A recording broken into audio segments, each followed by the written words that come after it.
بسم اللہ الرحمن الرحیم۔ کرک خیبر پختونخوا کے عوام سے مخاطب ہوں۔ آج کنونشن ہے آپ کی ضلع کرک میں پاکستان تحریک انصاف کا، اور میں آ رہا ہوں کنونشن میں شرکت کرنے کے لیے۔ مجھے اطلاع موصول ہوئی ہے کہ کل رات سے جو ہے پاکستان تحریک انصاف کے ورکرز اور آفس بیرر کی پکڑ دکڑ شروع ہیں، چھاپے جاری ہیں۔ کرک جانے والے تمام راستوں کو جو ہے سیل کر دیا گئے ہیں، کنٹینر رکھے گئے ہیں۔ یہی ہتھ کنڈے جو ہیں کل انہوں نے دیر کے عوام کے خلاف بھی استعمال کیے، لیکن آپ نے دیکھا کہ یہ ہر روڈ انہوں نے ہمارے لیے بلاک کیا تھا۔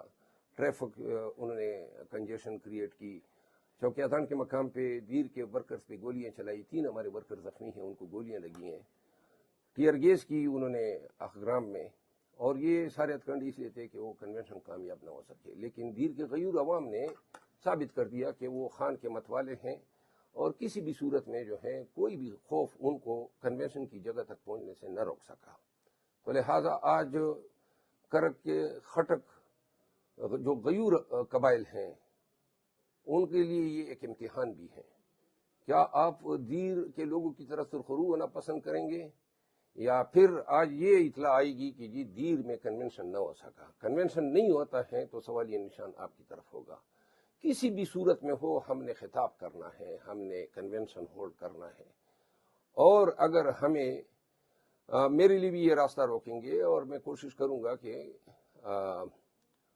جس طرح کل میں نے کنونشن کی جگہ تک پہنچنے کے لیے ہر ممکن کوشش کی، تو لہٰذا آج بھی میری کوشش ہوگی۔ لیکن لکی مروت، بنو اور کوارڈ کے جو قریبی اضلاع کے عوام ہیں، ان سب کو میں کہوں گا اگر یہ طریقے نہ کرتے تو کرک کے لوگ ہی ہمارے لیے کافی تھے۔ لیکن آج ضرورت ہے کہ آپ سب جو ہیں کسی بھی راستے سے ہو، آپ نے پہنچنا ہے کنونشن۔ کرک شہر میں تو موٹر سائیکلوں پہ پہنچتے ہیں، پیدل پہنچتے ہیں، گاڑیوں میں پہنچتے ہیں، یہ آپ سب نے پہنچنا ہے، اور خٹک قبائل نے جو ہے اس کنونشن کو کامیاب بنانا ہے۔ میں آ رہا ہوں، کنونشن ضرور ہوگا۔ Thank you.